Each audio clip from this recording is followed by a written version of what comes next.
The day had ended like any other. The trapper had been out since sunrise, moving through the frost-hardened woods, checking his lines, and hunting in the quiet that only deep Alaska could offer. The cold bit at his face, the wind slipping through the folds of his jacket, and yet the solitude felt normal, expected, even comforting. He trudged back toward the cabin, boots crunching over crusted snow, the familiar hum of the forest around him. But when he reached the clearing, something was wrong. The snowmobile, his only means of fast travel in the winter expanse, was gone. There was no drag mark, no impression of movement beyond the tracks that circled the cabin, untouched, unbroken. At first he thought he might be forgetting something. He had been alone for days, but every instinct screamed that nothing had moved it. He stepped closer, eyes scanning the snow. The wind shifted, carrying distant echoes across the trees, sounds too vague to name, metal scraping, a faint mechanical hum, but enough to make the hairs on his neck prickle. He squinted, trying to see through the low sun, glinting off-white. Branches swayed, though no wind had reached them, and shadows in the forest seemed heavier than they should have been. Compelled to understand, he followed the perimeter of the clearing, circling the cabin, boots pressing silently into the frozen crust. Nothing. Every tree was still, every footprint absent. A low, eerie whistle passed through the pine needles, a sound that wasn't wind. He paused. His breath fogged the cold air, sharp and quick, and for a moment the forest felt alive, watching. He called out to the empty woods, the sounds swallowed immediately by the snow and silence. Nothing answered. Reluctantly, he returned to the cabin, the gnawing unease settling deep in his chest. That night, he lay awake listening to the forest, every distant snap or groan amplified, every shadow through the window a possibility. The snowmobile had vanished, and with it, the quiet normalcy he had always relied on. Even then, he didn't know how far the silence could reach, or what it was waiting for. Night fell quickly, the sun swallowed by a heavy gray sky, and the forest transformed into something unrecognizable. The trapper worked quickly to secure his traps and check his supplies, each movement sharp against the hush of the snow-covered woods. Then it began. A distant hum, faint and irregular, like an engine struggling through the trees. At first, he dismissed it, telling himself it was another trapper or a passing snowmobile, but the sound persisted, drifting closer in some moments, fading in others, never fully revealing itself. Shadows moved along the tree line, shifting just beyond his sight, impossible to track. Every time he thought he had glimpsed something solid, it vanished. He walked carefully along the narrow paths he had memorized, trying to remain calm, but the forest no longer followed the rules he knew. The snow softened in odd places, forming mounds and hollows that hadn't been there hours before. His traps, checked only moments ago, appeared disturbed, lines tangled as if some presence had moved through them.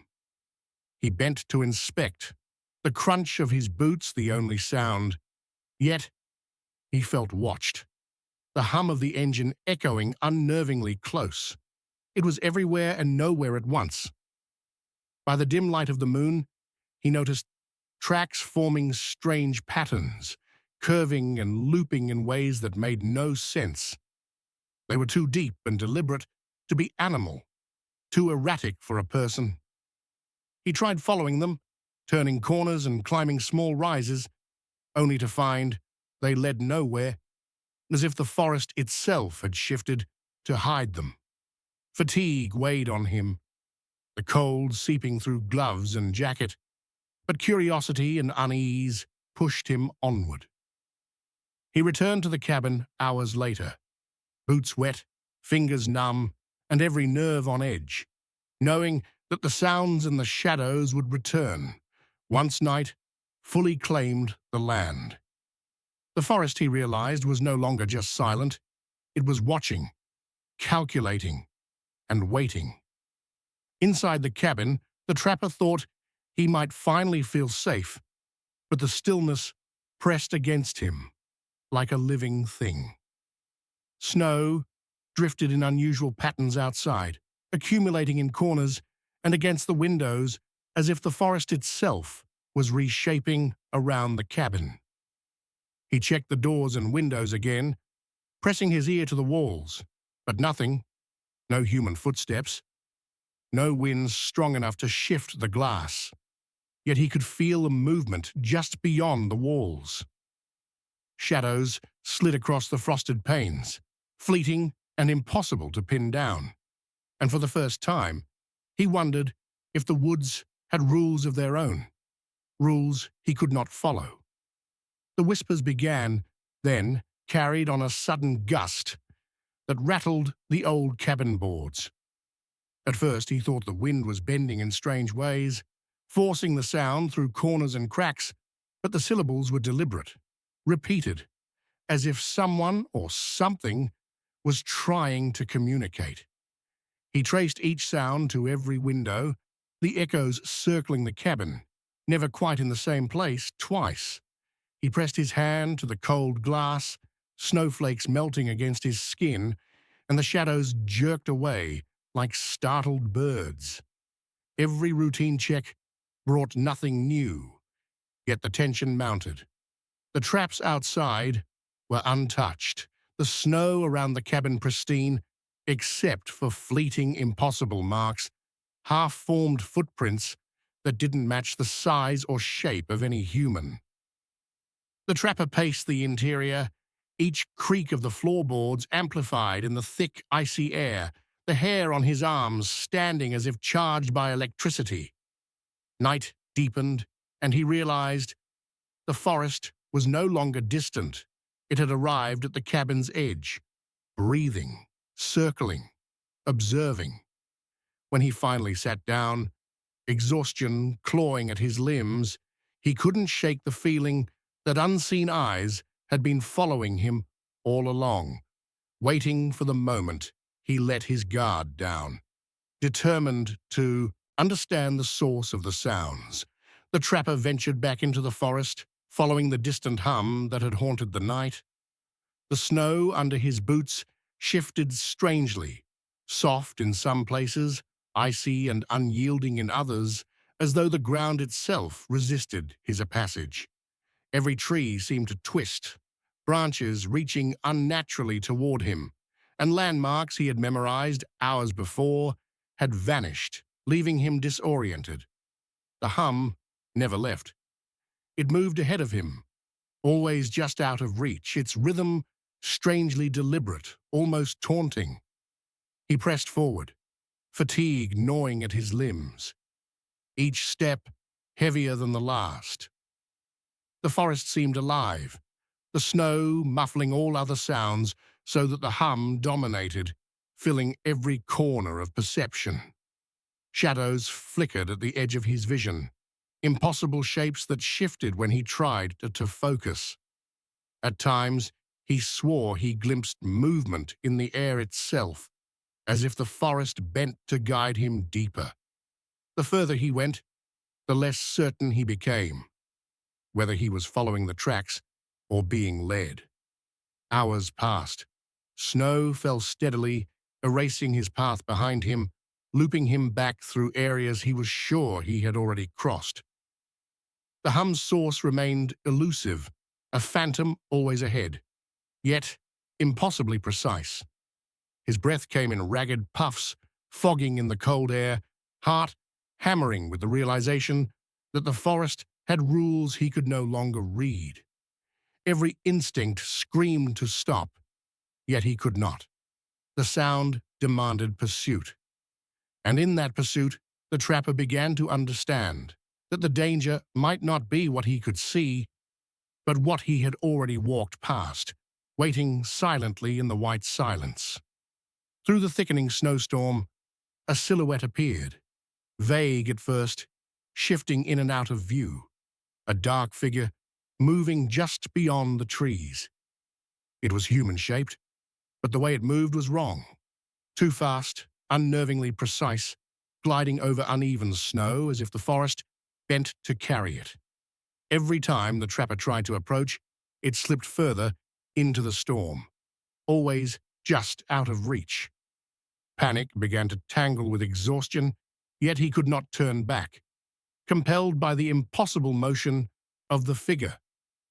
The forest itself seemed to distort around him. Trails twisted in ways that made no sense. The snow shifted beneath his boots, forming ridges and hollows where none should have been. Branches bent suddenly, creating walls and corridors that funneled him along a path that didn't exist on any map he knew. The hum of the engine, or was it the creature, mixed with the scrape of limbs against frozen trees, a sound that felt both mechanical and alive. Night deepened, shadows thickened, and the figure moved like a predator, practicing a ritual it had done countless times before. When he thought he had trapped it, the figure vanished entirely, leaving behind only a distorted trail pressed unnaturally into the snow. Nothing else moved. He knelt, touching the footprints, confused and afraid. They defied logic, impossible angles and depths that no human or animal could create. The forest returned to its brittle silence, but the memory of the figure's motion lingered, vibrating in his mind. Every instinct screamed that it was not gone, only waiting, watching, marking him as part of its design. He knew the hunt was far from over, and the storm had only just begun. Exhausted and frozen to the bone, the trapper stumbled back toward the cabin, every step heavier than the last. The snow had shifted unnaturally around the clearing, forming drifts and mounds that hadn't been there hours before, as if the forest itself were rearranging while he was gone. Each crunch of his boots echoed strangely, amplified in the icy stillness, and the wind carried whispers that seemed almost deliberate, snatches of words that he could never quite understand, like warnings in a language he almost knew. He pressed his back to the cabin, shivering, scanning the tree line for any sign of the figure, but only the pale blur of snow and shadow met his gaze. For a moment, he thought he saw footprints circling the clearing, half erased, half formed, defying logic, but they vanished when he approached. The whispers grew louder at night, curling through the rafters and drifting beneath the walls, turning his dreams into fractured echoes of the forest outside. He ventured out briefly, hoping to confront whatever was shaping the snow, only to find silence and tracks that made no sense, footprints bending and twisting like a trick of the wind, or a mind too exhausted to understand. Inside, the cabin felt smaller, constricting, as if the forest had followed him in. He shivered beneath blankets that offered no warmth, listening to the murmurs crawling along the walls. Each night, the sounds moved closer, yet remained unseen, like a presence, circling just at the edge of awareness. He couldn't tell if it was the figure, the forest, or his own mind unraveling. Either way, the snow itself had begun to speak, and the warnings in its silence pressed upon him more heavily with each passing hour. Days later, he was found wandering near the edge of town, clothes soaked and frozen, eyes wide and unseeing. His movements were slow, uncertain, as if the forest itself had hollowed him out from the inside. He spoke in fragments, words tumbling over one another, claiming the snow had spoken, that it had warned him of something stalking always just beyond sight. No one could make sense of it, and though the town was small and familiar, the wild remained a vast unknown, swallowing his story as easily as it had swallowed him. The snowmobile was gone. It had vanished without a trace, leaving only the faintest impressions in the snow around the cabin, loops and distortions that no human mind could decipher. He avoided the clearing now, but at night, the memory of movement lingered in the corners of his vision, faint silhouettes that seemed to shimmer beneath the moonlight. Even when he closed his eyes, he felt the forest shift, as if it were alive and still circling him, waiting for the next misstep. The wilderness kept its secrets, and though he had escaped the figure, or whatever had led him into its domain, the sense of being watched, the whispers of snow against the trees, and the phantom engine's haunting echo never truly left him. The forest had claimed a piece of him, one he would never reclaim, leaving him adrift in a world that felt both familiar and impossibly alien. And in the silence that followed, he knew the snowmobile, the pursuit, and the figure itself was still out there, waiting, patient and indifferent.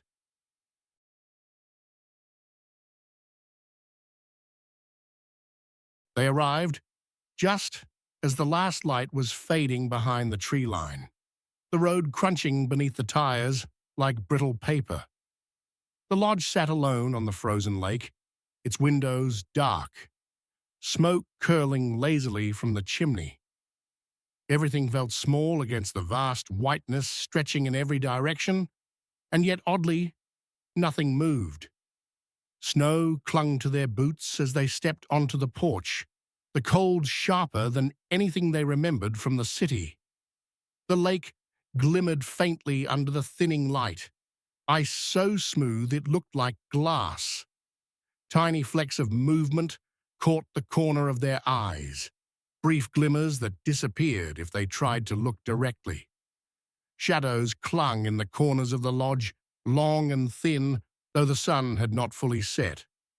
Inside, objects seemed slightly displaced. A chair angled just so, a picture crooked on the wall. Nothing overtly wrong, but the sense of wrongness pressed against them like frost through clothing.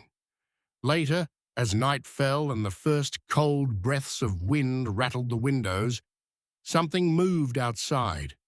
Quick, a flicker that vanished before they could identify it. For a moment, the lake seemed to breathe beneath the ice, and the lodge felt impossibly small against the emptiness. Night fell early, and the lodge settled into a deep, heavy silence.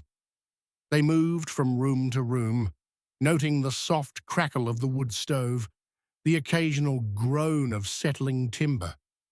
At first, the reflections were subtle, faint pinpoints in the windows that caught their attention only when they weren't looking directly. Then they noticed it more clearly. Eyes, small and glimmering, staring back at them from the glass. They joked about wildlife, about the foxes or owls that roamed the frozen forest. But even as they laughed, the eyes seemed closer than before, lingering just behind the surface. Objects inside the cabin began shifting too. A blanket, that had been neatly folded, lay draped across a chair. A mug they had set on the counter now rested in the sink. Nothing was destroyed, nothing overtly threatening, but the movement carried intent, deliberate and unnerving. The sense of being watched tightened around them like a coil. And then came the draft. Cold, sharp, curling through the room as if it had a shape. It whispered. Not words in the normal sense, but names. Echoes repeating softly, impossibly. They stiffened, frozen in the half-light, staring at the windows that caught no movement, no reflection, except for those eyes that watched, always just beyond reach, waiting. They tried to rationalize it. Maybe it was fatigue, the isolation playing tricks on their minds. But when they stepped onto the frozen lake the next morning, The eyes were there again, floating just beneath the ice, glimmering and shifting with impossible awareness. The surface seemed alive, subtle ripples passing across it as if something moved far below, watching, waiting. At night, the sounds began. Footsteps, faint and deliberate, crunching over the ice, though the lodge was locked tight. They listened from the windows, hearts thudding. But every time they tried to locate the source, it moved out of reach. Shadows flickered at the edges of their vision, reflections that didn't match their own movements, bending the light and the air around them. He ventured closer, moving along the edge of the lake, and the reflections in the frozen surface shifted unnaturally, following him, anticipating him. The wind carried whispers, fragmented and unintelligible, curling around the lodge and seeping inside. Then a cry, a soft, high-pitched, unmistakable cry, cut through the night. It came from the ice itself, and when he looked, the eyes blinked back at him, wide, unblinking in their frozen gaze. The disturbances escalated. Doors that had been firmly shut now slammed open on their own, utensils slid across counters, blankets draped themselves over chairs in shapes that hadn't been arranged. Each movement was deliberate, almost playful in its cruelty, and the couple began to notice patterns, tiny, impossible shifts that made them question everything around them. They talked about leaving, packing up before the weather trapped them completely, but the wind howled outside, heavy and unyielding, pushing them back into the lodge like invisible hands. Then the glimpses began.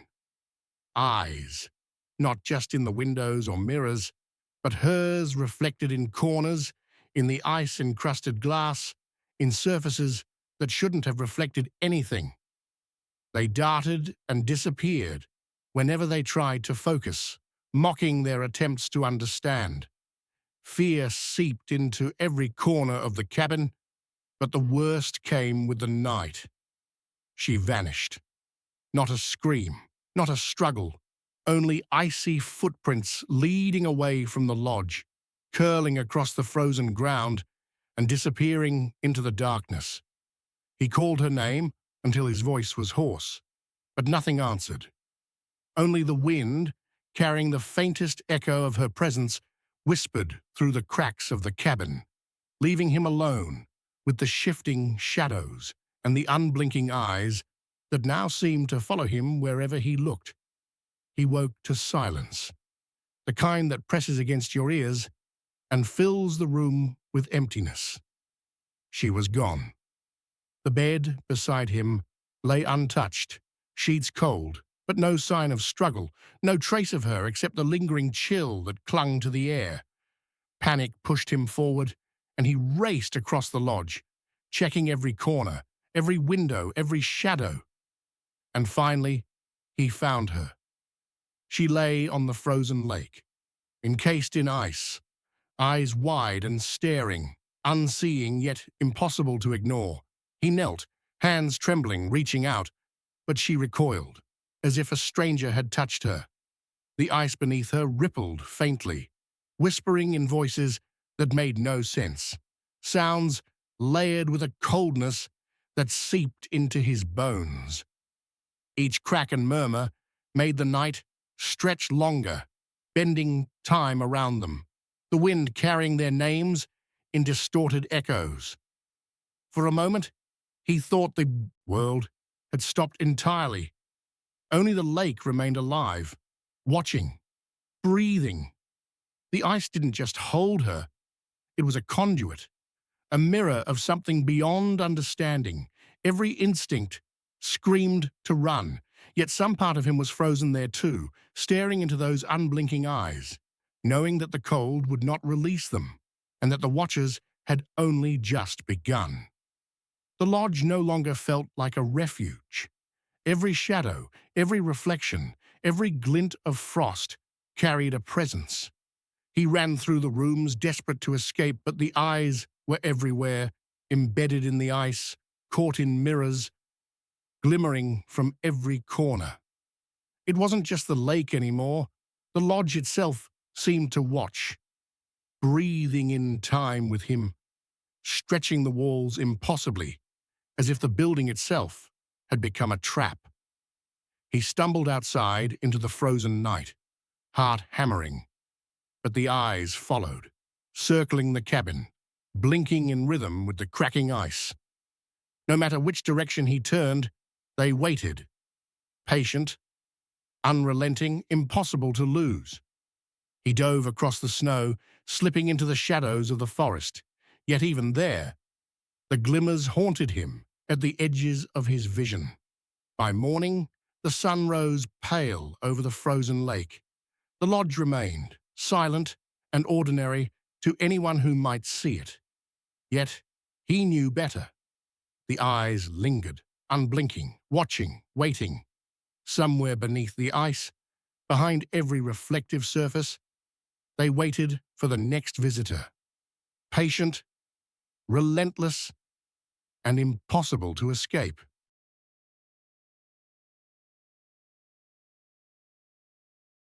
The wind bit at her cheeks, long before she even realized it, carrying snow in sharp, swirling drifts that clawed at her coat and hair. The street lamp above the bus stop flickered weakly, like a pulse struggling to survive, and the quiet around her was absolute. The kind of quiet that pressed against the ears until it seemed the world had stopped. She glanced down the road, hoping to see the familiar shape of the last bus rounding the corner. But there was nothing. Only the white blur of the storm and the occasional crack of ice underfoot. She shifted her weight, pressing her hands into her coat pockets, and tried to ignore the shiver that wasn't entirely from the cold. The town felt abandoned. Not just because the streets were empty or the snow had erased footprints, but because the air itself seemed to hold its breath, as if it were waiting for something she couldn't name. The bus should have been on time. It wasn't. And that delay, brief as it was in ordinary circumstances, stretched here into something heavy, almost suffocating. A dull rumble reached her ears, almost swallowed by the storm. A shape emerged from the whiteness, dark and blocky, its headlights cutting swaths of orange through the snow. The bus rolled toward her with a sluggish, uneven rhythm, coughing like it had been awake for too long. The engine's wheeze rasped against her ears.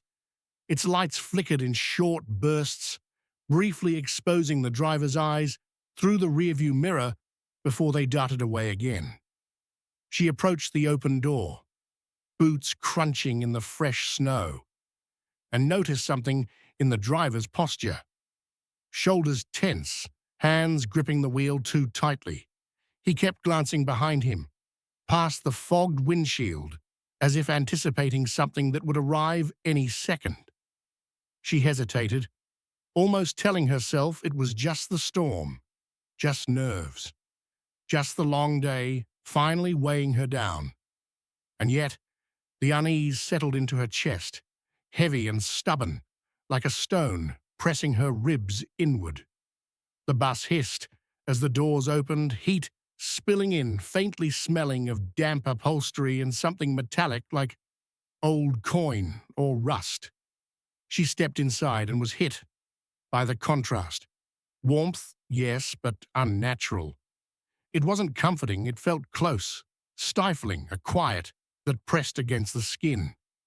Only a handful of passengers sat scattered in the rows ahead, silent, heads bowed. Their faces were pale in the dim interior lights, eyes flicking toward the floor, then away again, like they had memorized the pattern of the bus's lights, and nothing else. She forced herself to take a seat near the middle, fingers gripping the edge of the cushion, as the bus lurched forward. The engine coughed again, and she realized the sound was almost human, like a voice, breaking through exhaustion. The driver muttered something under his breath, The words didn't carry through the cabin, but the vibration of them thrummed in her teeth, unsettling in ways she couldn't place. Her eyes drifted to the windows. Snow clung in thick layers, fogged in streaks, and in those brief moments when the headlights cut through, the road ahead seemed wrong. Twisting, endless, looping back on itself in subtle, impossible ways. Time became difficult to measure. Seconds stretched into minutes, and she noticed details that hadn't been there before. A shadow that didn't belong to any of the passengers, a flicker in the reflection of the rearview mirror. The feeling of being observed from somewhere that shouldn't exist. She turned toward the aisle and caught a glimpse of someone or something out of the corner of her eye, seated behind her, but not in any seat. The snow outside hammered at the windows, demanding attention, but inside, the silence pulsed like a living thing, waiting. By the time the bus rattled past the edge of town, leaving the last streetlight behind, she realized she had been holding her breath. And for the first time, she wondered if she had waited at the bus stop for herself, or if the bus had been waiting for her all along.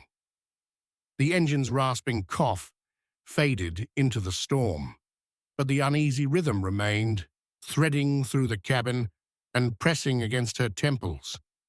Something was off. Something was wrong. And she had the terrifying sinking sense that the quiet around her had been watching long before she ever arrived at that stop. She settled into her seat, eyes fixed on the fogged window, listening to the storm scream outside, and waited. The night was just beginning. The moment she stepped onto the bus, a chill wrapped around her, like a warning. The warmth of the heater was uneven, more of a forced barrier against the snow than comfort. Only a few passengers were scattered in the dim interior, heads bowed, murmuring to themselves in fragments, voices trailing off mid-sentence, as if swallowed by the cabin's oppressive stillness. The windows fogged unnaturally, condensation creeping in swirling patterns that obscured the storm outside, and each time the headlights swept across the road, the snow seemed to twist just beyond sight, forming shapes she couldn't name. The driver's muttering continued, low and rhythmic, almost mechanical, his gaze flicking repeatedly to the rearview mirror, as if watching something or someone that no one else could see. As the bus lurched forward, the ordinary motions of the vehicle felt wrong. The engine shuddered like a living thing. The tires rasped over ice with an edge sharper than metal, and the hum of the heater carried a low, vibrating resonance that settled into her chest.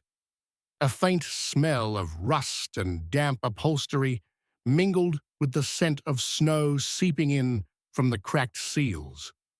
And she realized she could hear every creak of the floor, every sigh of the suspension, magnified and deliberate. The passengers remained silent, eyes fixed on nothing, and she felt their attention press against her even though none of them moved. The bus rattled through drifts and past, familiar landmarks that seemed subtly distorted, the trees leaning at unnatural angles, the snow forming hollows and ridges that should not exist. Something was moving just beyond her sight. She could feel it in the vibration of the bus, in the shifting shadows cast by the overhead lights, but each time she turned, nothing was there. The storm outside rose to a wail, and the interior felt unnervingly still in response, as if the bus had become its own small world, detached and governed by rules she could not understand. Her hands tightened on the edge of her seat, and she realized the quiet was no longer merely absence, it was presence. And in that silence, as the wheels ground through the icy road and the snow pressed against the glass. She understood that the ride had only just begun, and that something within the bus, or waiting behind it, was already aware of her. The bus came to a sudden halt in front of a cabin, half buried in snow. Dark and abandoned, its roof bowed under the weight of ice. Footprints led up to the door, but vanished as if the snow had swallowed them whole, leaving only the outline of absence. The passengers shifted uneasily, murmuring fragments of stories about disappearances long ago, their voices low and hesitant, threading a quiet dread through the bus's heated interior. Outside, the wind cut through the trees, bending them into impossible shapes under the headlights, casting moving shadows that crawled across the snow like living things. She craned her neck, trying to place the patterns, but nothing stayed still. Even the tracks seemed to twist subtly, leading away in directions that made no sense. The metallic smell of the bus mingled with the frost seeping in from the doors, sharp against the back of her throat, and she felt the hair on her arms prick as though unseen eyes were tracing every movement. Each lurch of the bus made her heart tighten, and every pause in the driver's muttering made the silence heavier, a tangible weight pressing against the walls of the cabin. For a moment, she imagined stepping off, just to touch solid ground, only to realize the snow outside was already reshaping itself, impossible drifts rising where none should exist. The air seemed charged with something patient, watching, waiting, and she understood that the bus had carried them not to a destination, but into a deeper nowhere. And when the headlights finally swung back to the road, the emptiness of the forest stretched endlessly, leaving the schoolteacher with a tightening knot of suspicion she could not shake. The bus turned again, tires crunching over ice that seemed to stretch farther than it should, looping back on roads she thought she recognized, but now found impossible to place. No matter how many turns they took, the familiar signs of the town never appeared. Street lamps disappeared into the blizzard, replaced by the same endless white expanse. She tried the doors, pressing against the cold metal, but they refused to open, locked by some invisible hand. Inside, the passengers remained still, faces pale, eyes flicking in unison toward the shadows that seemed to cling to the walls and ceiling, stretching unnaturally with each flicker of the dim lights. A soft, impossible sound reached her ears. High-pitched giggles that echoed around the cabin, twisting and fading, impossible to locate, yet unmistakably human. The driver's muttering grew more urgent, almost frantic, his hands tightening on the wheel as if he too sensed the distortion, though he said nothing. The windows fogged in strange, swirling patterns, obscuring what should have been clear, and the snow outside formed ridges and hollows that defied geometry, folding back on themselves. Every instinct screamed that the bus was no longer on any known road, yet the engine's cough and the dim interior lights insisted it was still moving forward. She pressed her face to the window, trying to anchor herself in the landscape, but all landmarks melted into white, the world looping in a nightmare without beginning or end. And somewhere beneath the hum of the engine and the low static of the heater, the giggles returned, circling patient, as if inviting her to step into the unknown that lay just beyond the glass. One of the silent passengers leaned slightly forward, the faintest motion that somehow drew all attention without a sound. Her eyes flicked toward the figure, and though no words were spoken aloud, the meaning was clear. The missing had never truly left this bus. Shadows along the walls stretched unnaturally, twitching and bending with every flicker of the overhead lights, reacting to the rising tension like living things. The driver's hands trembled on the wheel, muttering fragments of warnings under his breath that dissolved into the hum of the engine. The air thickened, warm and suffocating, carrying a metallic tang that made her stomach churn, and she felt the presence of something circling just behind her. Unseen, but undeniably aware, the bus seemed alive, shifting slightly with each heartbeat, responding to fear as if it fed on it. Every turn of the wheels brought the landscape outside closer and yet impossibly farther. Trees bending in impossible directions, snow folding in on itself, forming hollows where there should have been solid ground. She pressed her hands against the seat in front of her, trying to anchor herself, but her heartbeat rattled in her ears, and the low hum of whispered voices threaded through the cabin, repeating fragments she couldn't understand. For the first time, she understood that the bus was not merely taking them somewhere, it had been waiting, patient for decades, holding its passengers in a liminal space where time and reason bent and fractured. And in that awareness, a cold certainty settled over her. Escape was no longer a question of doors or roads, but of surviving the silent, sentient presence that moved with them, always just out of sight. By the first, pale light of dawn, the bus was gone. She stood alone at the edge of town, boots sinking into snow untouched by any human presence. The tracks that had carried her vanished as if erased by the storm itself. The streets were silent, empty houses staring back with dark windows, their chimneys producing only the faintest wisp of smoke, quickly lost to the wind. She followed the fading traces of the path that had seemed so real the night before, but they led nowhere, dissolving into a white void that stretched beyond comprehension. And then she heard it, the faintest, most impossible sound, childlike giggles drifting through the frozen air, delicate, playful, yet edged with something entirely wrong.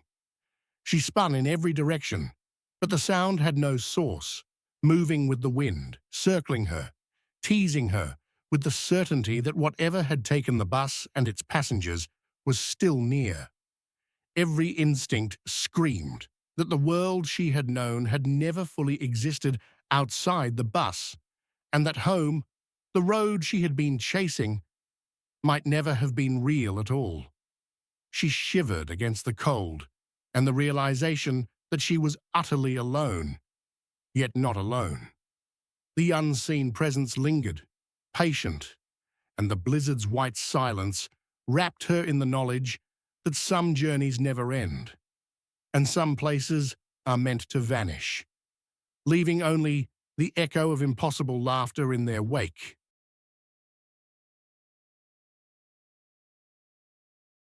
The air bit sharper than usual that morning.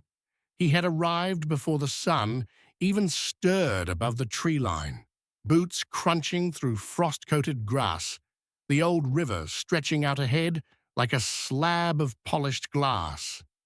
His favorite spot was still empty, the usual clusters of fishermen nowhere in sight, only silence pressing against him from every side. He shook off the cold that crept under his coat and set down his gear, the familiar scrape of the auger against metal and wood.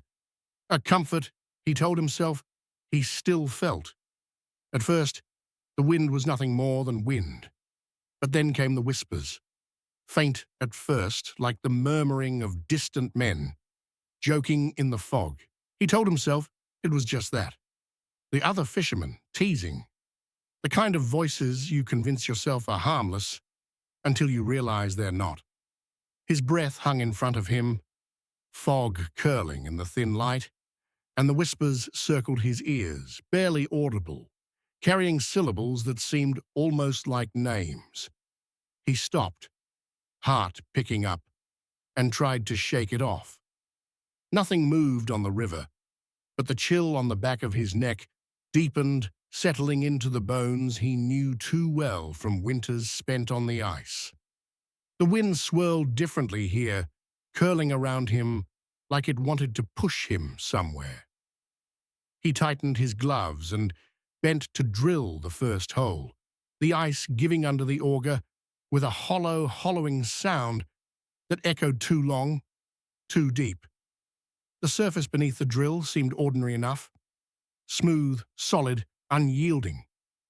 But as the drill bit dug through, a sensation prickled at his skin, a pressure that made him pause. He peered into the opening, expecting the dull, grey-black of winter water, the familiar frost line. Instead, he saw movement, or maybe the suggestion of it, dark shapes swirling beneath the ice, moving in ways that didn't belong to fish or wind. His stomach sank. He told himself it was nothing, imagination run wild by isolation and cold. The wind carried whispers again, brushing past his ears like soft fingers. He caught a pattern this time, a rhythm, a pull. The air felt heavier now, pressing in against him from every direction. He drilled another hole. Same dark shadows beneath the surface, moving with impossible coordination, almost as if the ice itself were breathing, waiting. The river remained quiet, beyond the murmurs, too quiet, save for the subtle groan of shifting ice and the occasional snap of brittle snow under his boots. He adjusted his hat, tried to ignore the shiver crawling up his spine, and baited his line. The motions were automatic, routine, but his mind refused to settle. Every shadow, every whisper seemed to creep closer, a sentient presence beneath the ice that couldn't be named, couldn't be reasoned with. The first streaks of light, in the east, touched the river, but the cold made no promises of warmth. The whispers were louder now, threading into words that almost, just almost, seemed intelligible. He dropped the tip of his line into the hole, and for a heartbeat, the water below didn't move at all. Then came a subtle pulse, a motion against the end of the line, like something breathing, waiting.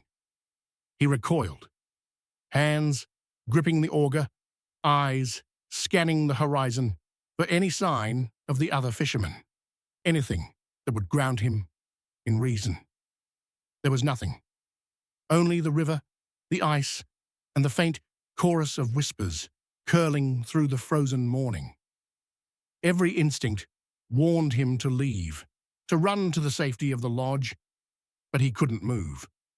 The ice beneath his feet felt too fragile, too alive, and he couldn't tell if it would support him if he stepped back.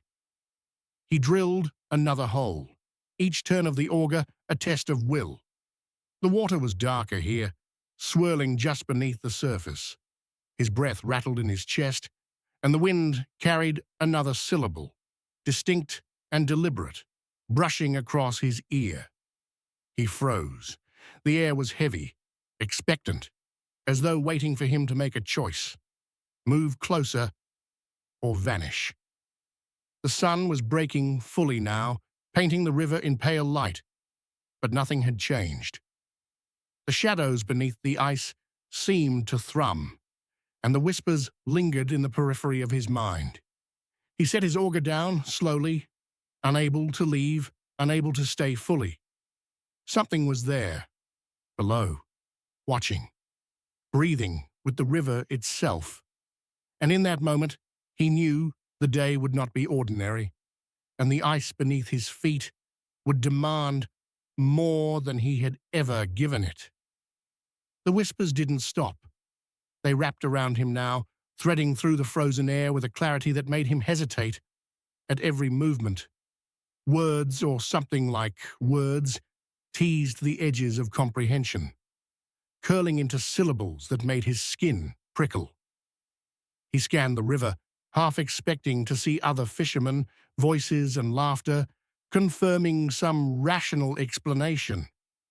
But the ice remained empty, untouched, and the wind carried only the murmurs. Shadows below the surface shifted with every turn of the auger, dark shapes that moved too deliberately for fish, rippling in patterns he could not track. He shook his head, telling himself it was imagination, cold and fatigue playing tricks. Yet every time he looked down into the holes, the shapes followed, circling, retreating, circling again, as if mocking his certainty.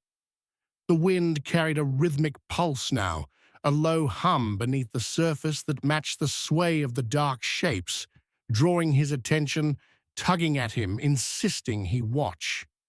His hands trembled slightly as he set bait and reeled slowly, trying to maintain control, trying to ignore the rising pressure in his chest. Even the riverbank seemed altered, the trees bending in ways they shouldn't, shadows stretching unnaturally in the pale morning light. He told himself it was nothing, yet every instinct whispered that the ice below held something conscious, waiting, aware, and that the murmurs were not just sounds. They were invitations, commands, promises he could not understand, but could not ignore. Every hole he drilled seemed alive now. The dark shapes beneath the ice moved in ways no fish could, twisting and curling just beyond the reach of his vision. The whispers had grown insistent, pressing against his ears, forming syllables he recognized as his own name. Though no one was there to speak it, tools slipped from his fingers, bait tumbled from his hands, and the wind seemed to push him toward one particular spot, a patch of ice darker than the rest, unnervingly still. His instincts screamed at him to step back, to flee, but some unseen force, subtle and unrelenting, held him in place. Each shadow pulsed beneath the frozen surface, circling, converging, as though aware of him, calculating his weight, his hesitation, the exact moment he might falter. He tried to shake the feeling, told himself it was nothing, a trick of cold and isolation. Yet the pattern of movement below mirrored the rhythm of the whispers above, and the air felt charged, heavy, almost tactile.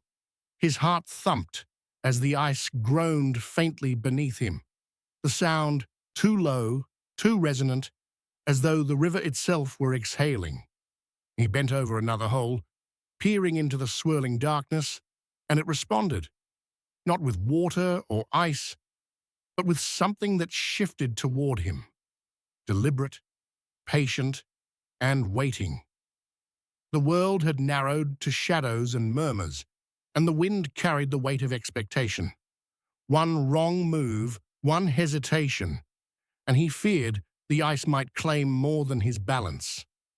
The river felt alive, sentient, circling him, whispering, and he realized that curiosity had tethered him here far tighter than fear ever could. The ice began to crack without warning, thin lines spreading outward like veins, audible beneath his boots with soft, sinister pops. The whispers no longer circled gently, they swirled around him, weaving a pattern he couldn't follow, pressing into his mind, as though the river itself was breathing against him. Shadows beneath the holes writhed more urgently, coiling and uncoiling as though testing his presence, and each movement of the auger sent ripples through the dark water that seemed impossibly alive. His feet trembled, boots skimming over fissures that hissed faintly, a cold steam rising where the ice split. Every instinct told him to step back, yet some part of him leaned forward, drawn toward the darkest of the patches, toward the pulsing, breathing shapes beneath the surface. The wind carried a low hum, almost music, harmonizing with the groan of ice, the crackling fractures, the movement below.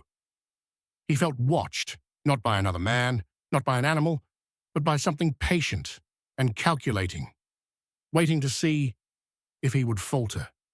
One step, one careless shift in weight, and the ice might break completely, but it was not just gravity he feared.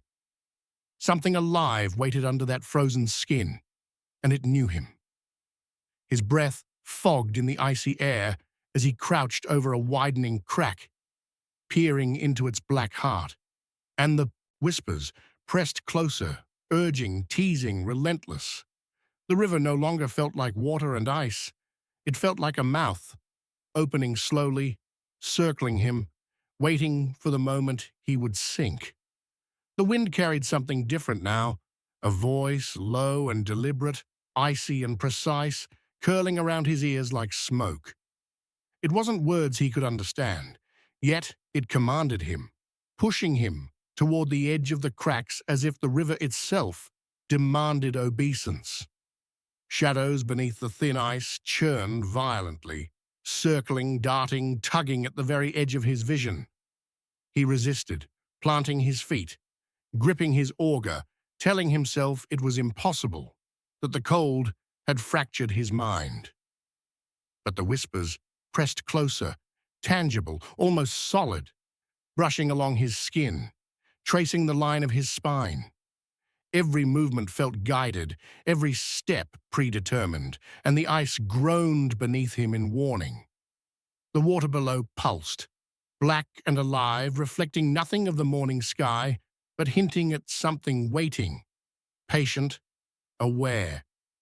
He could feel the pull, a magnetic tug that tightened with each breath, as though the river sought more than just his curiosity. It wanted him entirely. He leaned back, willed himself to step away, but the edges of the cracks seemed to shift underfoot, subtly tilting, coaxing, forcing him toward the dark swirl beneath. His hands shook.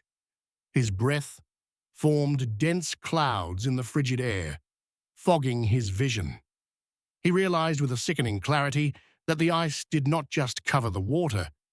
It was a threshold, and whatever moved below, it was reaching up, coaxing, insisting, waiting for him to break the final line between surface and depth.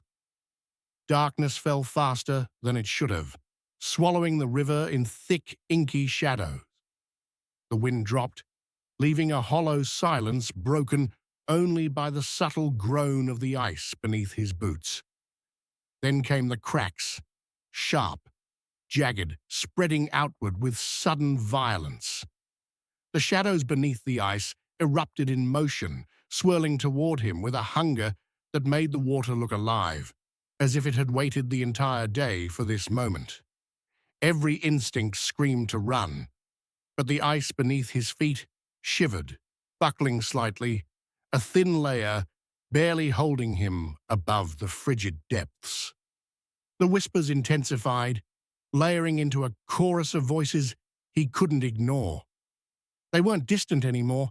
They brushed along his skin, tugging at his shoulders, filling his chest with a cold pressure. He stumbled, gripping the auger and the edge of a crack, but the ice groaned and split again, wider this time. The water surged beneath, pulling at his boots, cold and alive, tasting the heat of him. He clawed backward, adrenaline clashing with terror, each moment stretched impossibly long. Shapes rose through the water, unseen yet palpable, circling him, drawn by warmth, by motion, by life itself. He fought to stay upright, heart hammering, lungs burning. His gloves were wet, the metal of his tools slick in his hands. Every movement felt guided by the current below, as if the ice and water were conspiring together. The river seemed infinite now, a dark, breathing entity that refused to let him go. He felt the pull stronger, insistent, tugging at him toward the deepest crack. He tried to step aside, but the ice shifted, betraying him, and for a heartbeat, the water licked at his knees, cold, searing through wool and bone. Somehow he survived. Somehow his hands found solid ice. His boots scraped grit beneath, and he stumbled onto a safer patch. But the river was changed. The shadows receded slowly, reluctantly, as though disappointed in the delay of their prize, and the whispers lingered, echoing in the edges of his mind. Night swallowed the river entirely, leaving only the sound of his ragged breath, the groaning ice, and the memory of something moving just beneath the surface, patient, alive, and waiting. He did not sleep that night. The ice had reached inside him, and nothing about the frozen river would ever feel ordinary again.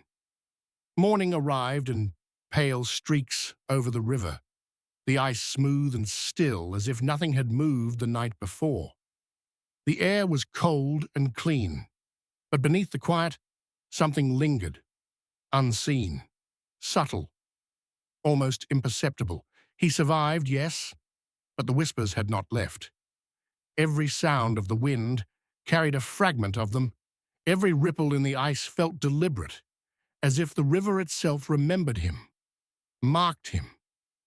He trudged back to his hut, but even familiar walls felt strange. Tools were shifted slightly, subtle impressions in the snow hinted at movement while he slept. His breath still fogged unnaturally inside the cabin, lingering longer than it should. The locals noticed too, though they said nothing. The way he avoided the river, the tense set of his shoulders, the haunted tilt of his head. The ice had claimed its mark on him, and perhaps in some way on the river itself. He left that morning, boots crunching over frost-coated ground, feeling the pull of the frozen depths even as he walked away. Yet at night, when the world was quiet, the whispers returned, circling in the edges of his mind, repeating names, repeating rhythms, never fully leaving. The river seemed calm, innocent to anyone else's eyes, but he knew better. Something beneath the ice waited, patient, conscious, and it had touched him. And though he survived, the memory of its cold intent would follow him forever.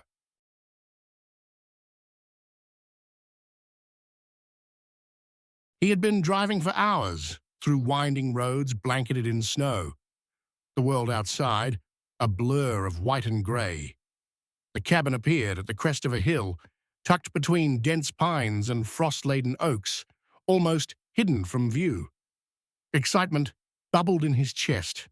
Finally, solitude. Finally, a space where words could flow without interruption. The forest pressed close, snow muffling every sound, and even the wind seemed careful, hesitant, as if respecting the stillness of the place. Inside, the cabin was smaller than he imagined, but cozy. The floorboards creaked faintly beneath his boots, a rhythm that felt alive in the quiet. He ran his fingers along the edges of tables and shelves, noticing scratches that seemed too deliberate to be random, and a faint chill that lingered in corners where sunlight did not reach. He told himself it was nothing, just age, just winter. But the feeling lingered, a subtle weight pressing against the edges of awareness. Night fell faster than expected, and with it came a faint knocks along the walls. Irregular, unpredictable, they echoed through the cabin, bouncing from room to room. At first he dismissed them as branches striking the siding or snow shifting on the roof, but as he lay awake, the sounds persisted, threading through the silence, almost conversational in their irregularity. Every few minutes, a sharper tap would sound, startling in the quiet, and the chill in the corners seemed to deepen. He pulled the blanket tighter and closed his eyes, the forest outside holding its breath, and somewhere in the wind, the cabin itself seemed to be listening. The noises began slowly, almost imperceptibly at first, like a hesitant finger tapping against old wood. At night, they grew more persistent, echoing at irregular intervals that made the silence between them feel heavier. He checked the walls, tracing the cracks and panels with his fingers, but found nothing. No drafts, no loose boards, no animal tracks. The attic called to him with faint creaks and sighs, but it was empty as far as he could tell. Each time he turned away, the knocks returned, sharper this time, uneven in rhythm, as if testing his patience. Frost patterns appeared on the windows overnight, intricate and unreadable, forming letters or symbols that vanished under daylight. He pressed his hands against the cold glass, feeling the chill seep through gloves and skin alike. The forest outside was still, blanketed in thick snow, leaving no explanation for the messages that seemed written by unseen fingers. The isolation that had felt freeing hours ago now pressed down on him, heavy and suffocating, making sleep an impossibility. Every snap of a branch, every subtle creak in the floor sounded like footsteps or whispers or something he couldn't yet name. He tried to focus on the work he had come here for, but the sounds punctuated every thought. Nights stretched endlessly, the knocks circling and bouncing across walls, mocking his attempts at normalcy. By the third night, he began to anticipate them before they came, heart tightening with each sudden tap, knowing they were deliberate, methodical, and meant to be heard. The cabin was no longer a refuge. It was a listening space, a container for something just beyond perception, and he felt the first stirrings of dread that would only grow in the nights to come. The next morning, he noticed something that made his stomach tighten. The frost on the windows had shifted, forming words and patterns that had not been there the night before. Letters etched in ice-spelled phrases he could almost read. Warnings or taunts that dissolved as the sun hit the glass. He pressed his palm to the cold pane, fogging it with breath, but the words were gone, leaving only the pale, swirling frost behind. Despite the brightness of day, the isolation felt heavier, the silence of the forest pressing through the glass with a weight that made it hard to think clearly. He tried leaving the cabin briefly, hoping to shake off the unease, but sudden snowfall closed in, trapping him inside. Paths he had walked hours earlier disappeared under soft, piling snow. Each day, the frost messages grew more intricate, sometimes urgent, sometimes teasing, always deliberate. He found himself drawn to the windows, again and again, staring at frozen symbols that made no sense yet seemed intimately tied to him, as though the cabin itself, or something beyond it, was aware of his presence. Even when he moved through the rooms, the chill lingered in corners that should have warmed by midday.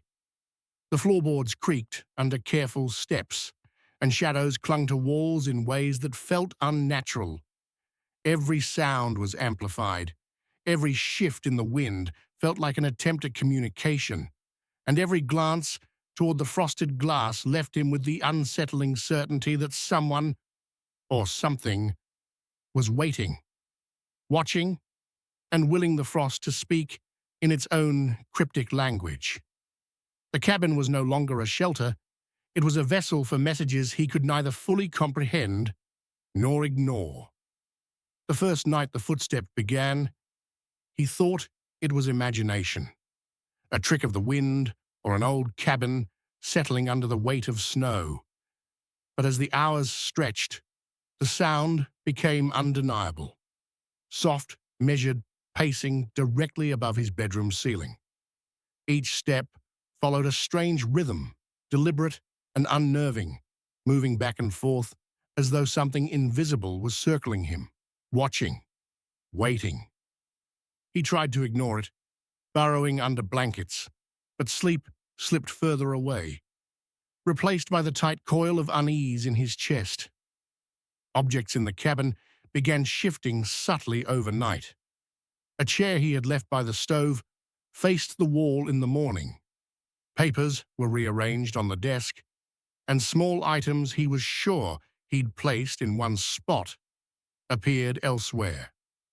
Nothing moved in broad daylight, yet by night the evidence accumulated, each displacement a silent message from whatever shared the cabin with him. The footsteps never faltered, sometimes pausing for a moment, then resuming, pacing like a heartbeat that refused to sync with his own. The wind outside carried whispers that mingled with the sound above, indistinct yet purposeful, threading into the rhythm of the floorboards. He tried counting the steps, mapping the pacing, but the pattern defied reason. Each night he felt the presence grow bolder, closer, until the cabin no longer felt like shelter, but like a cage, with ceilings, walls, and floors, all conspiring to remind him of its unseen occupant. Sleep became impossible, and the thin veil between the ordinary and the extraordinary began to unravel with every measured footfall. Driven by a mixture of fear and curiosity, he finally ventured into the attic. The space was thick with dust, shadows pooling in every corner, frozen in shapes that resembled human figures. At first, he thought it was trick of the dim light, but as he moved closer, he saw outlines of the heads, shoulders, and hands pressed against the walls, silent, still, impossible. The air smelled of decay and old paper, cold and metallic, a faint echo of life that had long since left. Scattered among the shadows were journals, personal items, and photographs, remnants of previous occupants who had vanished under circumstances never recorded. Some of the frost messages that had appeared on the windows referenced events from decades before, connecting his current terror to a chain of unbroken, unresolved mysteries. The sense of time blurred. The past and present felt entangled, and the cabin seemed aware of his discovery. The whispers returned, now layered over the scratching of old wood and faint shifts in the shadows, almost as if the attic itself was breathing. He moved carefully among the artifacts, realizing the isolation he had sought had become a conduit for something far older than himself. Each object seemed to pulse with memory, silently pleading or warning him of the unseen forces that lingered here. The attic, once just a storage space, had transformed into a gallery of trapped lives, each shadow a frozen echo, and he understood with growing dread that his presence was merely the next thread in a long, unbroken pattern. The cabin was no longer just haunted. It was a keeper of those it had claimed, and he was now firmly part of its story. The attic had grown heavier, as if the air itself had thickened with intent. The shadows that had once been frozen now seemed to twitch ever so slightly, subtle movements that teased the edge of vision. He realized, with a tightening in his chest, that the mouths of these figures, once featureless, were now open in silent screams, stretched in frozen terror that seemed to reach for him. Every step he took echoed across the creaking floorboards, mingling with the scraping noises that intensified, echoing from walls and rafters as if the house itself were groaning under an unseen weight. Attempts to communicate, to leave, or even to understand were met with obstacles. Stairs groaned and shifted underfoot, floorboards buckled, and a sudden collapse of a section near the back of the attic blocked his path. Each movement of the cabin felt deliberate, as though the building itself were directing his panic, corralling him into the center of its unseen plan. He tried to rationalize to dismiss what he saw as exhaustion. But the shadows, the sounds, and the shifting structure offered no explanation that grounded him in reality. He stood in the attic's center, breath sharp in the cold, the metallic smell of old decay filling his nostrils. The whispers threaded between the scraping noises, words half-formed, teasing, warning. Every instinct screamed at him to leave, yet the exits had betrayed him. The cabin was alive in a way that was impossible to fight, feeding on his isolation and fear. And as he realized the full weight of his entrapment, the silent screams of the attic's frozen inhabitants became a chorus, pressing into his mind, making him understand the terrifying permanence of what the cabin demanded. He remained in the attic, unable to tear his gaze from the shadows that had become almost human, yet impossibly still. Their silent mouths seemed to whisper warnings he could not understand, and he realized, with a cold certainty, that they were past visitors, trapped in the cabin's strange cycle, just as he now was. The air was thick with frost and the faint metallic tang of old wood pressing against him like a living presence. Outside, the snow fell steadily, blanketing the cabin in white, erasing footprints and signs of life, leaving the house isolated from the world beyond. Every movement he made was measured, cautious, yet the space seemed to shift around him. Floorboards groaned, stairs creaked, and the walls appeared to lean ever so slightly, as though the cabin itself were watching, waiting, ensuring he understood the permanence of its hold. He explored what little he could, noting the frost, etchings, and shadows, each a remnant of those who had come before, yet none had escaped. A creeping awareness settled over him. He was part of something larger, a continuity of isolation and fear that the cabin demanded of anyone who entered. As the night deepened, silence pressed down heavier than snow, and he knew he might soon join the frozen witnesses above. There was no panic now, only the stark realization that escape might not be possible, and that the cabin had already claimed him in ways he could not fight or name. The wind shifted, carrying faint whispers and the faintest scrape of unseen footsteps, and he understood that the story would continue, with or without him. The snow fell silently, and the cabin waited, patient, eternal, and indifferent, leaving his fate, and the fates of all who entered, suspended in frozen time.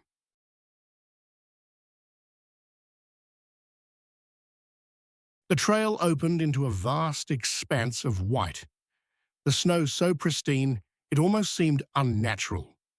He tightened his jacket against the biting wind and listened to the silence, broken only by the soft crunch of his boots against the frozen ground.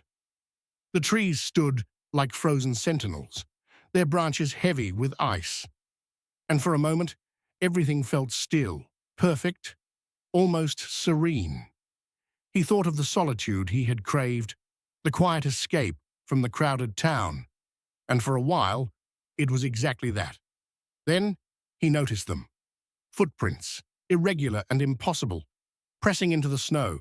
Not animal, not human, something else. He shrugged, blaming drifting snow or misread impressions, and pressed on. But the prints appeared again, closer now, bending unnaturally around rocks and trees, as if someone or something was tracing his path deliberately. Each time he stopped, the wind seemed to carry a faint crunch that wasn't his own, a rhythm echoing through the empty forest. By the time he set up the tent, the unease had grown heavy in his chest. He zipped the entrance shut, checked his gear, and when he turned back toward the snow, fresh prints had appeared right at the tent's edge, stopping as if to watch him. Night settled over the trail with a quiet so complete it pressed against his ears. He sat inside the tent, listening to the wind rattle the fabric, when a faint scraping began outside. Soft, deliberate, moving in a circle around the campsite. At first he told himself it was branches or shifting snow, but the sound repeated, closer each time, and carried a rhythm that felt deliberate, like claws dragging across ice. Items he had carefully arranged inside the tent began to vanish or reappear. In places they couldn't have reached, a water bottle atop a backpack, a pack of trail bars tucked beneath a mat.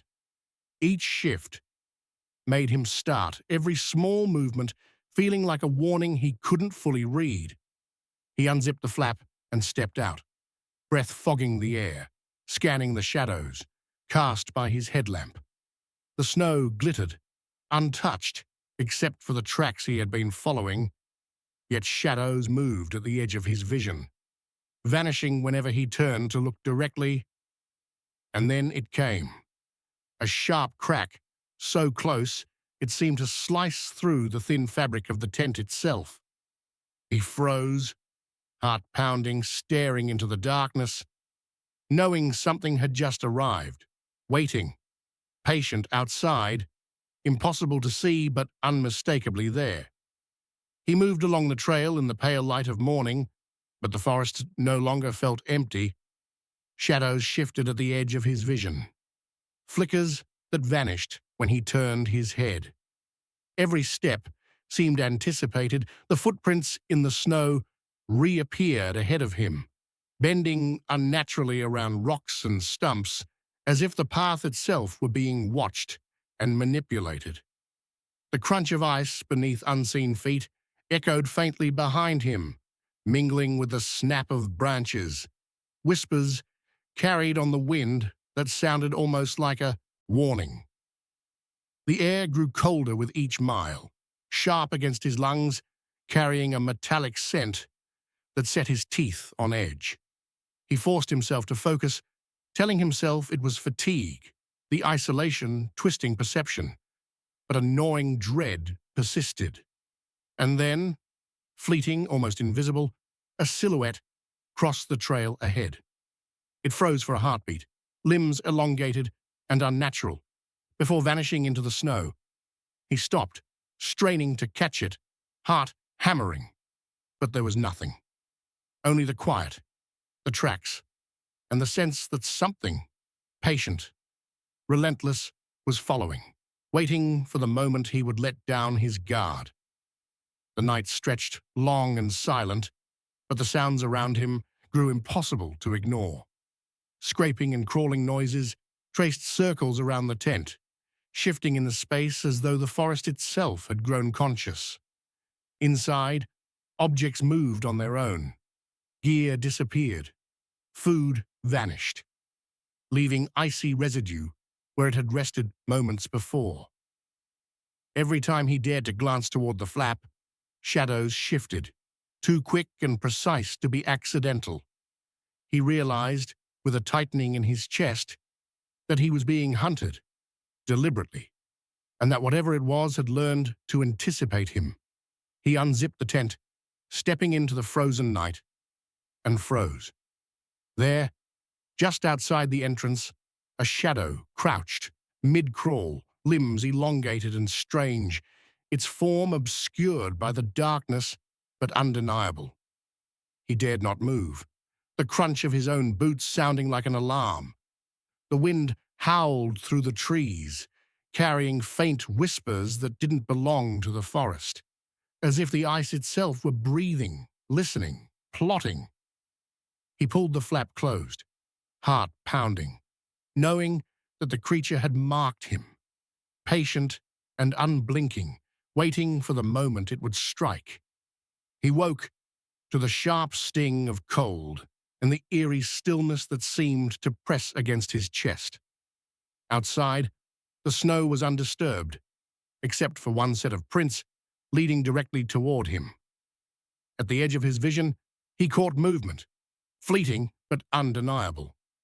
The silhouette emerged, limbs elongated and crusted with ice, frozen mid-crawl as if time itself had paused it in motion. Its presence pressed in, impossible to ignore, and instinct screamed at him to run.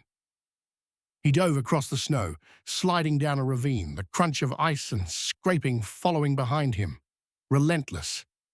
Every slope, every tree seemed to echo with the creature's persistence, as though the forest itself were complicit. He scrambled for footing, heart hammering, muscles trembling. But the sounds never ceased, scraping, crawling, snapping. Even as he reached the bottom, the faint whisper of ice and shadow lingered in his ears, a reminder that it had not abandoned him. Somewhere above, the silhouette waited, patient, unyielding, and he understood that the pursuit was far from over. He finally stumbled into the village, the warmth of lights and the distant hum of life offering a false sense of safety. Snow crunched beneath his boots, familiar now, yet the tracks he had followed for days seemed to vanish and reappear around him, curling through the streets as if the trail itself had grown sentient. The wind carried faint echoes, scraping, crawling, soft whispers that set his nerves on edge despite the town's presence. Every corner he turned, every alley he passed, the sense of being watched pressed closer.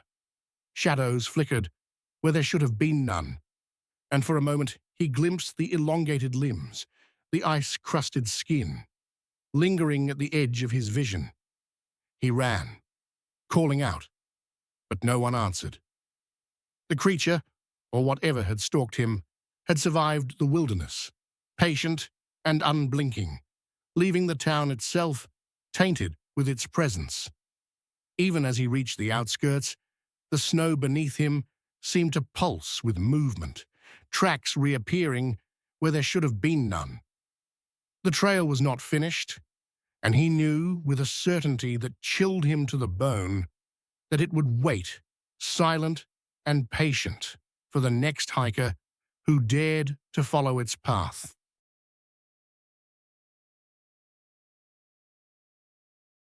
The town woke to a snowstorm that arrived too suddenly, too violently, as if the sky had decided to erase everything in a single night. Roads vanished under thick, powdery drifts, and even the main streets were unrecognizable, their familiar shapes swallowed by white. Windows rattled in their frames, and the usual morning chorus, the barking of dogs, the smoke from chimneys, the shuffle of neighbors beginning their day, was gone. The silence pressed in everywhere, heavy and unnatural, as if the storm itself had absorbed the life of the town. The postal worker stepped outside, boots crunching in the fresh snow, and noticed how even the wind seemed different, carrying no whisper of movement or sound beyond the storm's roar. Every familiar landmark felt alien under the unbroken sheet of white, and a creeping awareness settled over him. This was no ordinary storm. It isolated him, every flake a subtle cage, and somewhere beyond the drifts, he felt a presence watching, patient and unblinking. The snow fell faster, heavier, and he realized the town was no longer a place of home or routine. It was a frozen expanse holding its breath, waiting for something no one could name. The silence pressed in deeper than the snow itself, heavier than the weight of ice-laden branches bending overhead. Footsteps vanished as soon as they were made, leaving no echo, no imprint, just the eerie suggestion of movement that had never been there. Dogs huddled in doorways, whimpering and refusing to stir, their eyes wide and fixed on nothing visible. Smoke rose in thin, wavering streams from the chimneys, but no fires glowed to warm the interiors, and even the faintest sounds from the town's center, shutters rattling, a distant hammer, were gone. The postal worker felt the watching before he saw it, a subtle tension that made the air feel thick, almost viscous, pressing against his skin and lungs. Every instinct whispered that the stillness was alive, that it had intention, that someone or something was observing from just beyond the snow-draped edges of his vision. As he moved from house to house, checking doors left ajar or shutters half closed, the unease escalated with every step.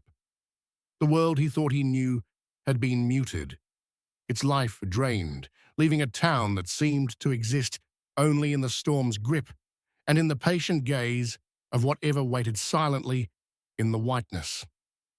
People began vanishing, as though the storm itself had swallowed them.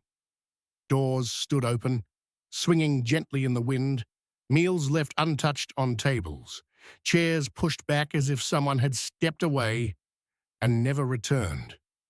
The postal worker moved through the streets, checking on familiar houses, only to find traces that made no sense. Footsteps that ended abruptly, coats still hanging, personal items untouched, yet the occupants gone. The snow outside raged in sheets and drifts, and every track he tried to follow dissolved as soon as he set foot near it, fading into an impossible blankness. The quiet was no longer passive. It felt intentional, guiding, shifting, as if the blizzard itself moved with purpose, erasing existence in measured increments. Even the wind carried hints of whispers, fragmented, fleeting, echoing human voices that faded before he could decipher them. With every step, he felt the town shrink around him, houses becoming hollowed shells, streets twisting, bending, reshaping into corridors of uncertainty. Fear tightened its grip as he realized that whatever force was at work wasn't bound by the ordinary rules of the world. The storm, the snow, the disappearance of his neighbors were all pieces of something patient, deliberate, and inescapable. On the outskirts of town, strange imprints appeared in the snow, small, irregular, human-like, yet too inconsistent to belong to any living person. They wound through drifts and patches of untouched white, leading into the forest where the trees pressed together unnaturally as if bending the space around them. The postal worker followed them, each step sinking into powder that seemed to swallow his boots, every movement echoing faintly in the frozen silence. The landscape warped with every glance. Hills flattened, depressions shifted, and familiar landmarks twisted into impossible angles. Snowflakes fell, heavy and slow, blanketing paths that he had just crossed, erasing the tracks as if they had never existed.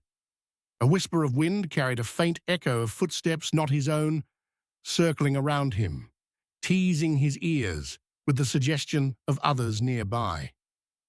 His heart pounded as he realized the wilderness was no longer a neutral backdrop. It was active, responsive, and subtly malevolent. Every path he attempted to follow disappeared into white, leaving him disoriented, trapped in a world where the snow dictated the rules and reality itself bent beneath its weight.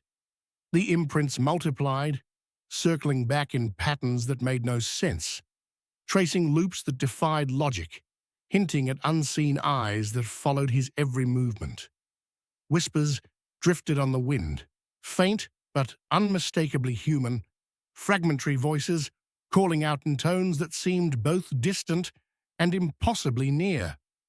The postal worker's breath fogged in the icy air as panic threaded through his chest.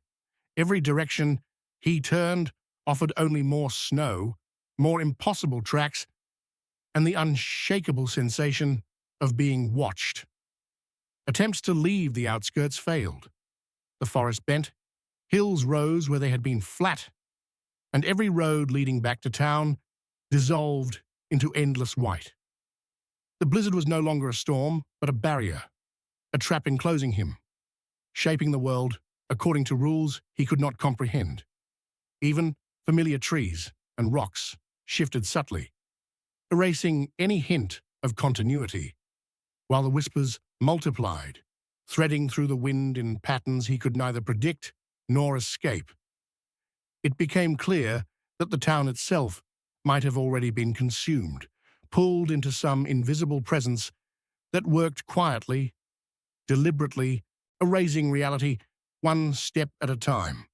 Every instinct screamed that the snow was alive, patient, and purposeful, waiting for him to falter, and the knowledge that escape might be impossible pressed down like the weight of the frozen sky above.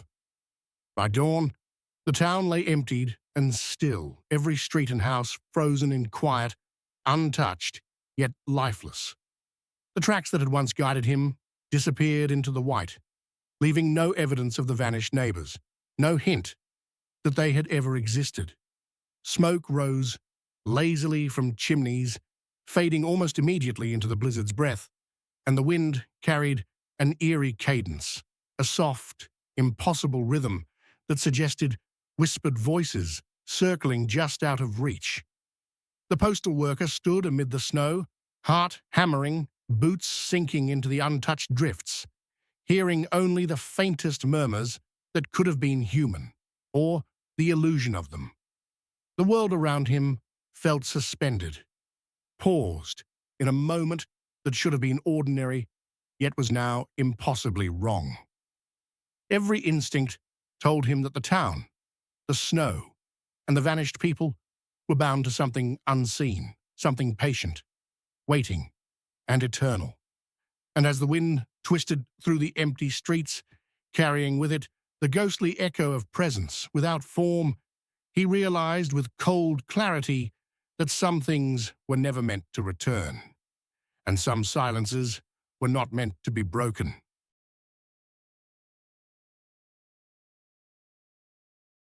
She arrived before the town had stirred, boots crunching through frost-laden grass, the abandoned church looming ahead like a monument to time frozen in decay. The windows were caked with ice, each pane etched with delicate frost patterns that caught the pale morning light. A wind whispered through the gaps in the rotting walls, carrying echoes that seemed almost deliberate. Soft creaks, the sigh of shifting timber.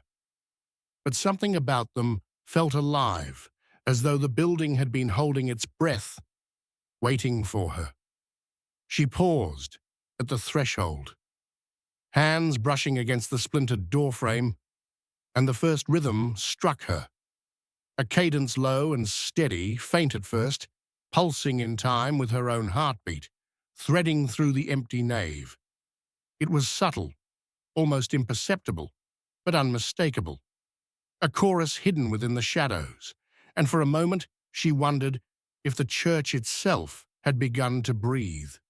The air inside was colder than outside, sharp against her skin, carrying the faint metallic scent of old nails and decaying wood.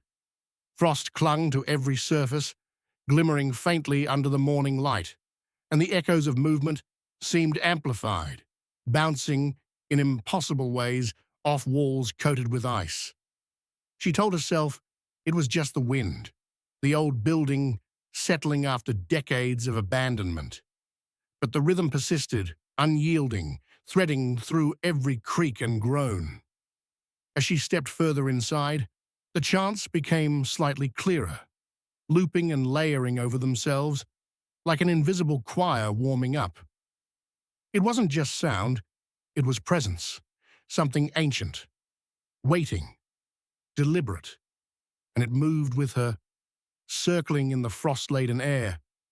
Her fingers brushed a pew, and the ice beneath rattled faintly, tiny vibrations running up her arm. The rhythm grew stronger, more insistent, and shadows at the edges of her vision flickered in ways that made her stomach knot. Each step seemed heavier than the last, the cold pressing closer, and the church's vast silence became something almost watchful. She paused mid-nave, heart accelerating, realizing that the echoes weren't just in her ears, they were in the floor, in the frost, in the chill brushing across her neck. Something inside the church was alive, and it had noticed her. She wanted to leave, to convince herself it was nothing, but curiosity rooted her in place. The rhythm threaded tighter, pulsing through the frozen walls, matching the pace of her breaths. A single note lingered longer than it should have, a drawn-out vibration that set the hairs on her arms stiff. She exhaled, and the mist of her breath hung between her and the altar, catching in the frozen light, and the echoes seemed to swell, circling her, insistent, patient. She took another step forward, toward the choir loft, and the rhythm shifted, accelerating just slightly, nudging her deeper into the shadows. The church was no longer empty, not in the sense of bodies or people, but alive in a way that made her every movement measured, observed. Frosted patterns on the windows shifted faintly, like they were breathing along with her, and the first real tremor of dread slid through her. The rhythm pulsed again, steady, deliberate, whispering of something hidden, just out of sight, and she realized, with a sinking certainty, that she had crossed the threshold into something that had been waiting decades for her presence. And now it had her attention. The murmurs grew, forming words she could not understand, each note curling along the frost-coated walls with an eerie precision. The sound wasn't distant anymore. It reverberated through the air, seeping into the cracks of the wooden floorboards and echoing from the icy rafters above. Shadows flickered at the edges of her vision, moving in ways that made no sense, swaying in time with the music as if the darkness itself were dancing. She tried to convince herself it was the wind or her imagination, but the rhythm was too exact, too deliberate, pressing into her chest with a weight that made her breath hitch. Every step she took toward the altar or the choir loft seemed to draw the voices closer, looping, layering, impossible to trace to any source. The frozen walls vibrated subtly, a hum she felt more than heard, and the air inside smelled faintly of cold metal and decaying wood. Her skin prickled as if the building itself were aware, the silence between notes thick with intent.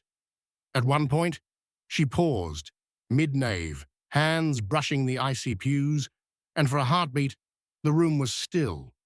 Then the voices returned, sharper, their harmony impossible, almost human, yet undeniably other. She circled the nave slowly, each movement measured, noticing how the shadows stretched and shifted in unnatural patterns, elongating across frost-glazed walls, dipping and flickering, like they had their own consciousness. The closer she moved to the source of the singing, the more distorted her perception became. Floorboards groaned beneath her weight, but sometimes the groans seemed to respond to the music, rising and falling in tandem with the invisible choir. Her pulse throbbed in her ears, matching the cadence of the voices, and she felt a creeping certainty. This was not a building settling, not a trick of acoustics. Something inside, something alive or something preserved, was listening, moving, watching her every step. Even as she tried to find a rational explanation, the shadows danced more boldly, almost teasing, flickering at the periphery of her vision. The frost seemed to thicken in patches, forming crystalline patterns that pulsed subtly, alive with the rhythm of the chanting. She realized that the church itself was participating in the song, that every surface, every creak, every lingering echo was part of it. A shiver ran down her spine as she stepped closer to the choir loft, heart hammering, breath fogging in the icy air. She wanted to leave, but some magnetic pull threaded through the rhythm, through the frozen walls, kept her moving forward, deeper into the presence that had waited so long for a listener. The floorboards groaned under her weight, a protest that echoed through the frozen nave, but it was drowned beneath the swelling chorus of the unseen choir. Each step made her acutely aware of the fragile ice of frost clinging to the wood, cracking softly with every footfall. The voices layered over themselves in impossible harmonies, notes intertwining and looping in ways that no human throat could achieve. She tried to locate the source, circling the loft, craning her neck, but every direction led only to more shadows, more frost-laced echoes that seemed to pulse beneath her very feet. The frost on the floor and pews thickened unnaturally, forming swirling patterns that flickered with the rhythm of the music, as if the church itself were breathing in sync with the choir.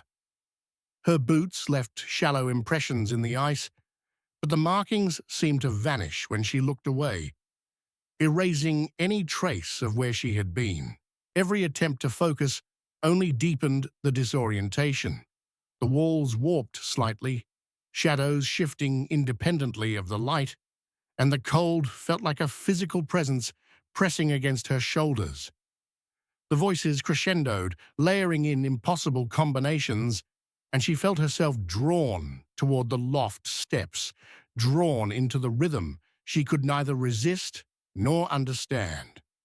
Time became slippery, minutes stretched into a suspended, chilling eternity, measured only by the relentless beat of the invisible choir. The longer she lingered, the heavier the air became, and every movement seemed to echo back in harmony with the music. She reached toward a railing, encrusted with frost, and the chill bit into her skin, a reminder that the building was no longer merely old. It was sentient, responsive, watching. She realized with a sinking certainty that she was no longer merely observing the song. She had become part of it, her movements absorbed, her presence acknowledged by the building itself. Even as panic threatened to rise, she couldn't stop. Every instinct screamed to turn, to run, but the music and shadows circled her, guiding her steps in a way she could not resist. Her breath fogged in the icy air, catching and hanging, vibrating faintly with the layered harmonies. With each note, each pulse through the frost beneath her feet, she felt herself slipping further into a world where floorboards, frost, and sound were no longer separate, but a single, living, inexorable force that refused to let her leave unmarked. She turned toward the exit, expecting the familiar comfort of an empty street and fresh air, but the heavy wooden doors slammed shut without warning, the force echoing through the icy nave. The choir's rhythm shifted instantly, faster, sharper, almost demanding obedience, reverberating in her chest and making her skin prickle. Shadows along the walls stretched unnaturally, swaying in sync with the music as if the darkness itself had weight, shape, and intent. She lunged toward the doors, hands against the splintered wood, but they didn't budge, solid and unyielding. The frost-covered handles slick under her fingers. The air thickened, every exhale forming dense clouds that hung and twisted like ghostly tendrils. The shadows advanced, deliberate, circling her, dancing just out of reach, their movements impossible for anything human. The rhythm of the choir layered over each creak and groan of the building, creating a pulse she could no longer ignore, pulling at her body, guiding her toward the center of the nave. Panic clawed at her chest, but fear was tangled with awe. She could feel the building alive beneath her boots, the frost gripping her ankles, the very walls leaning in. Her movements became cautious, hesitant, each step measured to avoid the floorboards that groaned beneath her. The shadows flickered with every heartbeat, elongating, twisting, and collapsing back into themselves as though mocking her attempts to flee. She realized she could not separate the sound from the space. The choir was not merely in the church, it was of the church, integrated into the frost, the wood, the shadows themselves. The building had trapped her, and it was patient, savoring her uncertainty, forcing her to move with its rhythm. Her hands trembled as she pressed against the doors again, the cold seeping into her bones. Every second stretched impossibly long, measured only by the insistent pulse of the music, now sharper, more commanding. She could feel the frost on the floorboards shift beneath her weight, responding to her fear, and the shadows drew closer, circling her with a precision that made her skin crawl. The doors would not open, the walls would not release her, and she realized with a chilling clarity that the church was no longer just a building. It was a presence, aware, patient, and now in control of every movement she made. The shadows no longer lingered at the edges of her vision. They began moving toward her in measured, deliberate steps, gliding over the frost-coated floor as if the air itself had weight. The choir's voices swelled, crescendos layering over impossible harmonies that resonated through the icy walls, compelling her to move, to join, to obey. Every breath she exhaled, condensed into thick clouds, twisting and lingering, catching the rhythm of the song as if even her air had been claimed by the building. She flinched at every movement, uncertain what was solid and what was spectral, every shadowed corner seeming to ripple and sway toward her with patient insistence. Her heart pounded as the darkness closed in, yet it was precise, deliberate, almost ceremonial, circling her like dancers in a frozen, ritualistic procession. The frost beneath her boots shifted, forming ephemeral patterns that pulsed in time with the music, and the air felt charged, alive, pressing against her skin and ears. She tried to step backward, to distance herself, but the shadows anticipated every motion, folding around her path, guiding her inexorably toward the center of the nave. The singing layered over the natural sounds, the groan of old beams, the subtle crackle of frost, even the tiny scuff of her own boots, until every noise merged into one omnipresent, suffocating rhythm. Fear had lost meaning. Rational thought felt distant, irrelevant. She realized she was part of the choir's dance, unwillingly attuned to its beat, every step measured, every inhalation synchronized with the pulsing sound around her. A chill bit into her spine as she caught movement in the corner of her eye. Shadows stretching into elongated shapes, bending and swaying in ways that defied gravity, sliding along walls and pews as though alive. The church no longer felt like a space. It was a body, breathing, moving, and she was trapped inside it. Its pulse synced to her own. Even as terror clenched her chest, she couldn't resist looking toward the choir loft. The voices intensified, calling, coaxing, circling, and she felt a pull, magnetic and inexorable, drawing her forward. Every instinct screamed to flee, yet every step forward only deepened the rhythm's hold. The shadows closed tighter, precise, elegant, and patient, dancing around her with a grace that made her skin crawl. The line between solid and spectral blurred, and she understood with a sickening clarity that she was no longer merely witnessing the choir. She was part of it, bound by the frozen rhythm, the frost, and the darkness, moving to a music she would never escape. Dawn seeped slowly through the frost-laced windows, pale and tentative, touching the pews and floorboards with a fragile light. The church seemed empty, frozen in a quiet that felt impossible after the night's rhythm. Yet the air hummed faintly, vibrating with memory. She moved through the nave, every step careful, boots crunching softly on the ice of frost coating the floor, but no shadow followed, no voices echoed, or so it seemed. The building had returned to stillness, yet the memory of the choir clung to her like a weight she could not shake.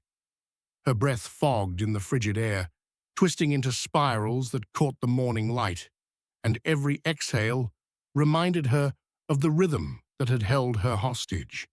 The pews were empty, the frost crystalline and still, but the pulse of the song lingered in her mind, threading through her heartbeat, resonating behind her eyes when she closed them. Each pattern of ice, each creak of the floor seemed to whisper fragments of the impossible harmonies she could still hear. She realized the church had marked her, left part of its presence inside her, and the boundary between living and spectral no longer felt secure. She left the building, boots crunching over frost-coated ground, sunlight brushing her face, yet with every closed eye, the music returned. The church itself had receded, but the rhythm, the shadows, and the frost lingered in her memory, threading into dreams and quiet moments.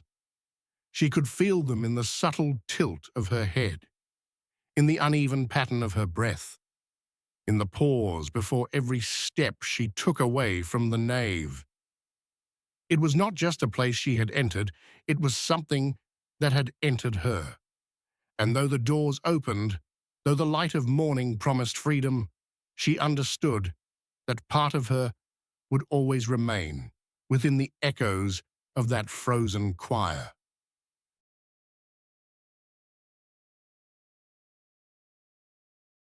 He arrived at the abandoned town in the late afternoon, the sky a pale grey that merged with the thick blanket of snow covering every surface. The streets were silent, muted under layers of ice and frost, as though the town had exhaled decades ago and never breathed again.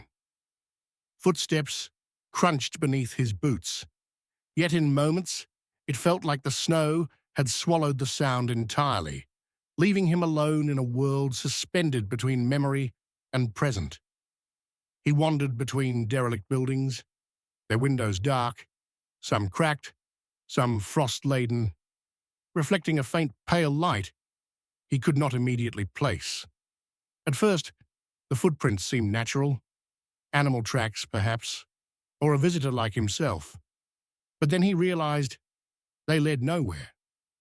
Paths ended abruptly, turning into flat, undisturbed snow, as if the town had erased any trail he attempted to follow. His breath fogged in the frigid air, and the sound of it felt loud, too loud, echoing in alleys and doorways that had long since been abandoned. It was then he noticed the first glimmer of lantern light at the edge of his vision, a faint, swinging glow that vanished if he tried to look directly. The town seemed to shift subtly around him. Shadows clung to corners of buildings, fleeting and indistinct, and the wind carried an almost purposeful hush, like the silence itself was watching. He felt the subtle tug of anticipation, the certainty that he was being observed, even though nothing human could have been moving in the deepening snowstorm.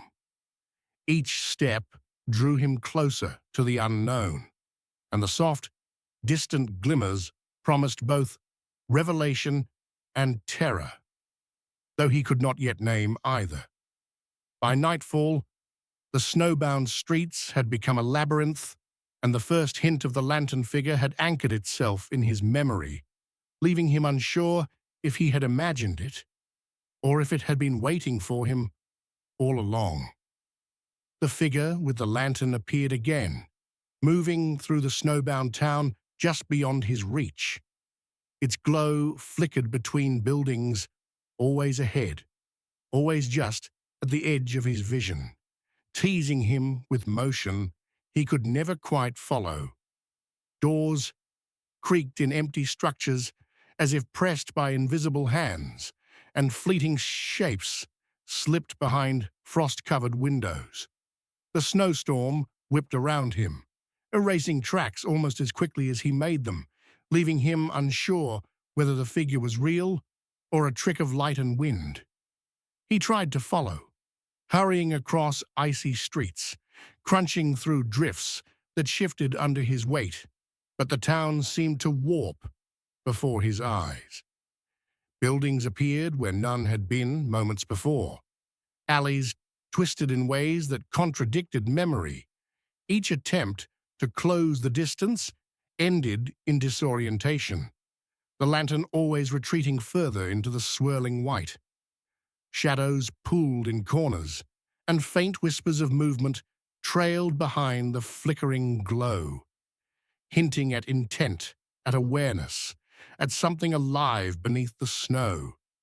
By nightfall, the town had become a maze, a space both familiar and impossible. The figure's lantern teased him relentlessly, a pulse of light in the darkness, a lure and a warning. He realized he was no longer walking through a ghost town. He was moving through a space that obeyed rules he could not understand, one that seemed designed to keep him off balance, to test him, and perhaps to claim him. Every shadow, every swirl of snow, every distant glimmer reminded him that he was being hunted by something patient, precise, and utterly inhuman. The lantern figure seemed to anticipate every step he took. No matter how fast he moved, no matter which direction he turned, the glow always lingered just ahead, teasing him through the drifting snow. Footprints appeared beneath the dim light, then vanished moments later, inconsistently pressed into the powder, as though the ground itself had a will. He tried marking his paths, carving small scratches into fence posts and door frames, but by the time he turned again, the town's layout had shifted, streets bending, buildings rearranging, and alleys opening where none had existed before. Panic began to set in as the daylight faded, and the cold gnawed deeper than mere winter could account for. Shadows thickened between structures, stretching unnaturally, and shapes emerged briefly at the edge of his vision, too fleeting to identify, yet deliberate in their movement. The snow seemed alive, curling around his feet, guiding him toward the lantern's pulse, a heartbeat of light in a town that no longer obeyed normal rules. Each step forward felt both necessary and dangerous. The silence pressing against him, broken only by the faint, erratic swing of the lantern's glow. By nightfall, the figure's presence had become overwhelming. The glow brightened, almost inviting. Yet every approach led him deeper into the maze of snow-laden streets. Exhaustion weighed on him, his muscles aching from constant pursuit, but stopping was not an option. The lantern moved relentlessly, a beacon and a warning intertwined. The town itself seemed to respond to the chase, shifting and twisting, turning him into a participant in something far older and stranger than he could comprehend. With each heartbeat, the glow pulled him onward, deeper into the white silence, where the line between reality and hallucination blurred entirely. He returned to the cabin, shivering, muscles tight, from the endless pursuit, hoping for warmth and shelter. But the stillness inside offered no comfort.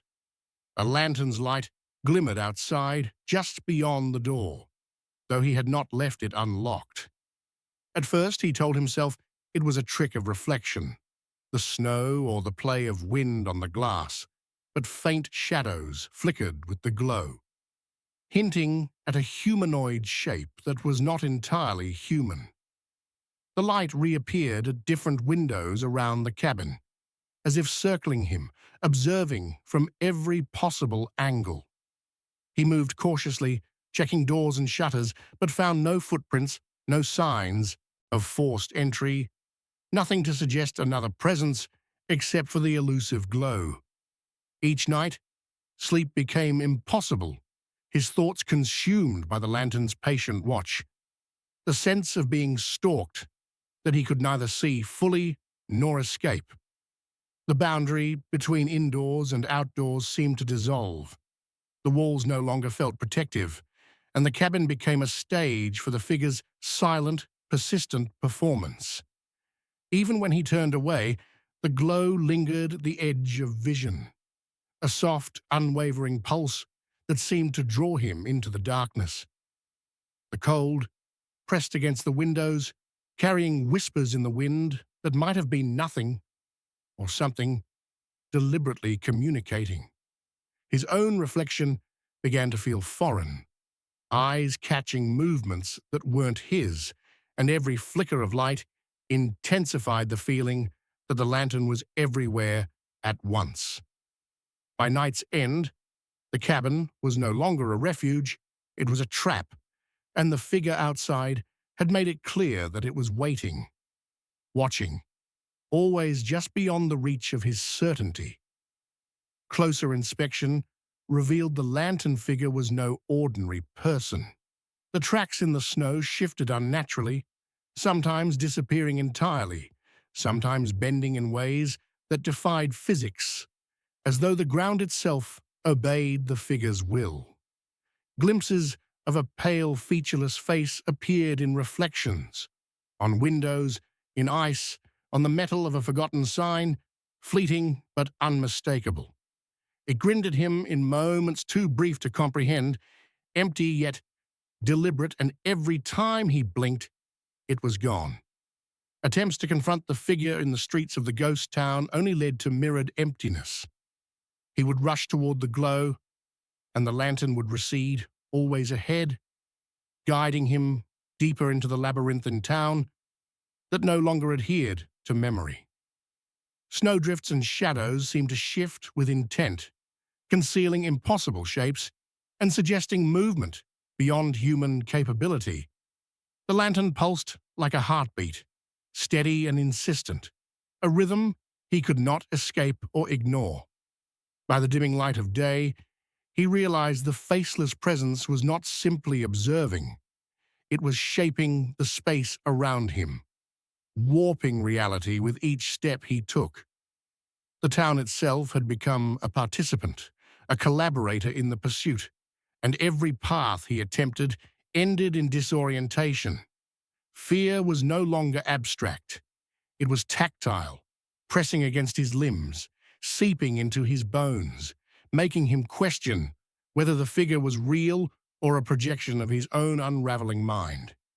And still, the lantern waited, patient and unblinking, a beacon of something ancient, relentless and unknowable. He fled across the snow-laden trails, muscles burning, lungs raw in the cold air, but the lantern remained ahead, unwavering and almost sentient. Each turn led him deeper into the ghost town, streets and alleys stretching farther than memory allowed, buildings appearing and vanishing in impossible patterns. Snowdrifts obscured familiar landmarks, shadows pooled unnaturally, and the lantern's pulse seemed to draw him forward, a lure that promised revelation but threatened something far darker. Every step became a test of endurance. The cold bit through layers of clothing, the wind carried strange whispers, and distant creaks and cracks echoed with impossible clarity. Occasionally, fleeting shapes darted through the storm, indistinct but deliberate, moving with a precision that human hands could not achieve. The snow underfoot sometimes felt soft and hollow, as if it could swallow him whole, and yet the lantern guided him onward, relentless, patient, and impossible to lose.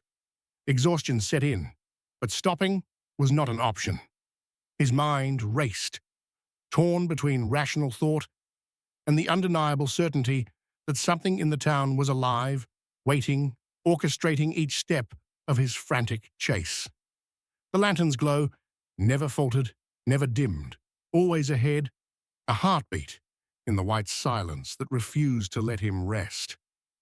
By nightfall, the town had become a maze of endless snow, and he understood that the pursuit was far from over. He was no longer merely a visitor. He was part of the town's rhythm, a participant in a game whose rules he could neither understand nor escape. The final encounter came as the night deepened, snow piling around him in near silence, muffling every step. The lantern figure paused, and for the first time, he saw the face in full. Pale, featureless, yet grinning with a horror that was almost impossible to describe. No eyes, no distinct features, just an impossible, empty expression that seemed to pierce him, imprinting itself onto his mind. He froze, heart hammering, unable to move closer or retreat, as though the landscape itself had conspired to trap him in the moment. When he finally stumbled backward, the figure vanished into the snow, leaving no footprints, no trace, just the lingering glow imprinted in his vision. He returned to his cabin, breath ragged, every nerve screaming. But the lantern continued to haunt him at the edge of perception, flickering through the corners of windows, reflected faintly on ice, always present even when he shut the door and drew the curtains.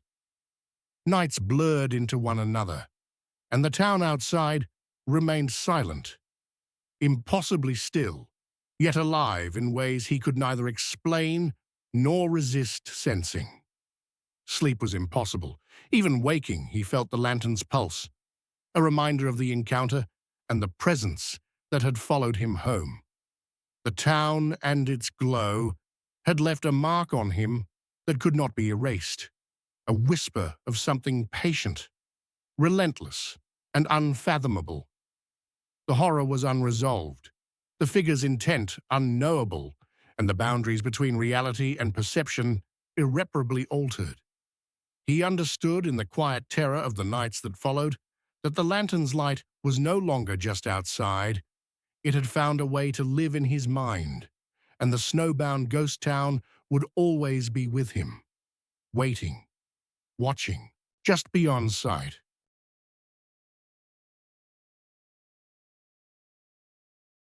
The cabin sat at the edge of the frozen lake, its dark silhouette stark against the pale winter sky. They had expected quiet, a retreat from the world, a chance to breathe in the stillness. The snow crunched under their boots as they approached, sharp and pristine, yet something felt off. The lake's surface was already frozen earlier than it should have been, with strange, almost deliberate patterns etched into the ice that seemed to shift when caught from the corner of the eye. Inside, the warmth of the fire did little to chase the chill that crept along the floorboards. Then they saw them. Footprints, unmistakable, pressed into the wood of the cabin itself, leading from room to room, though every door and window had been locked since they arrived. Each step echoed in the silence, unnaturally steady, almost rhythmic. They froze as the floor beneath them creaked in time with the sound of steps outside, small, deliberate, and entirely unplaceable. The wind whispered through cracks, carrying a metallic scent, and in that moment they understood the retreat they had sought had already begun to unravel. The wind had grown into a relentless howl, battering the cabin from every direction, piling snow against the windows in shapes that made the glass seem warped and alive. They tried the doors, once solid and reliable, but each attempt met only frozen resistance, as if the outside world itself refused to let them leave.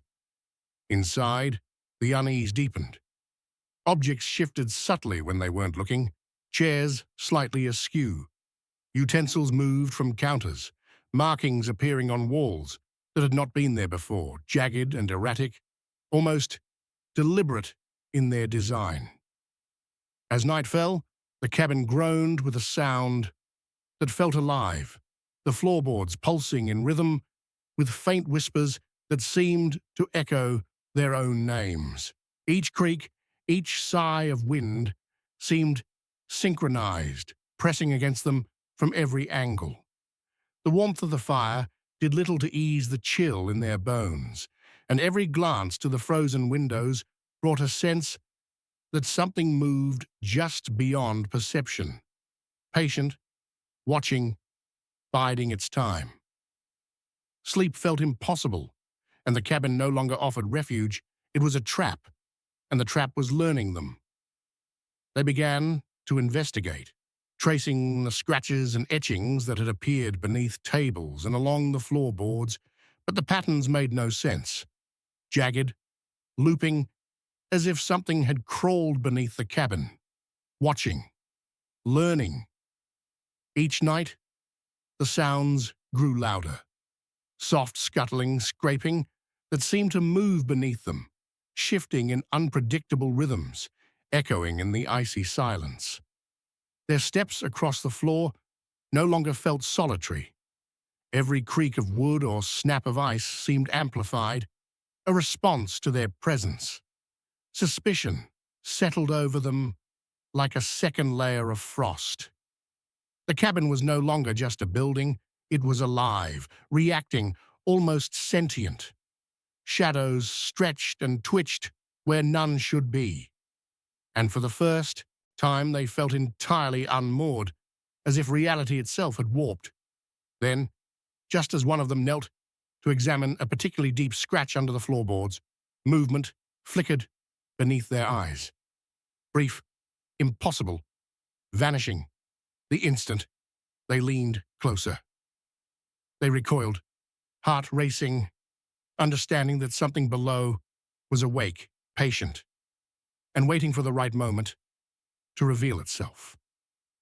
The scratching beneath their feet grew relentless, a rhythm that pulsed beneath the sleeping areas, vibrating through the floorboards like a warning. The icy draft, curling under the walls, carried whispers, faint but distinct, calling their names in tones that weren't quite human. Each attempt to leave was met with impossible resistance. The doors wouldn't budge, the windows warped with the weight of snow and ice, the world outside appearing distorted, unwelcoming, and unnatural. The floorboards buckled slightly under their weight, as if something massive shifted below, moving with intent, synchronized with the groaning ice beyond the cabin. Every sound, every shiver of wind felt amplified, pressing down from above and below simultaneously. And then, in the dim glow of the firelight, the cracks in the frozen lake outside glimmered faintly, pulsing, as though the ice itself had grown aware of their presence. The air hung heavy, waiting. The cabin no longer shelter but threshold, and they realized they were caught between what was seen and what was hiding, patient and unmoving beneath the frost.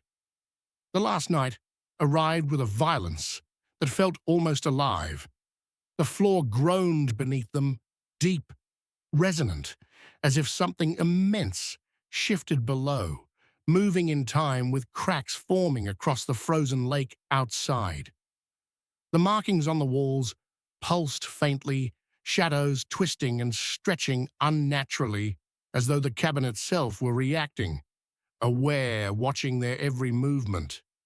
Every gust of wind rattled the structure, carrying whispers that seemed to come from beneath the floors and through the ice, impossible to pinpoint, repeating fragments of their thoughts back at them.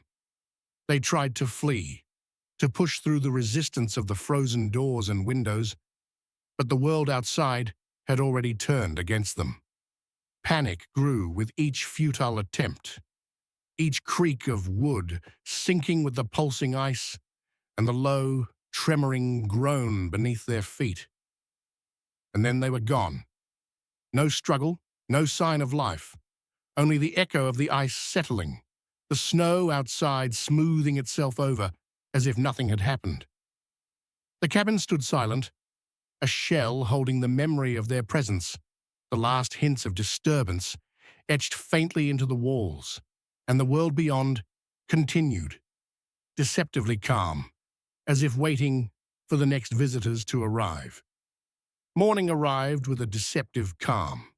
The cabin sat undisturbed, smoke from the chimney curling lazily into the pale winter sky, snow smoothed into perfect, unbroken sheets. Inside, everything remained in place. Chairs, utensils, blankets, yet the absence of the couple pressed heavier than any evidence of struggle.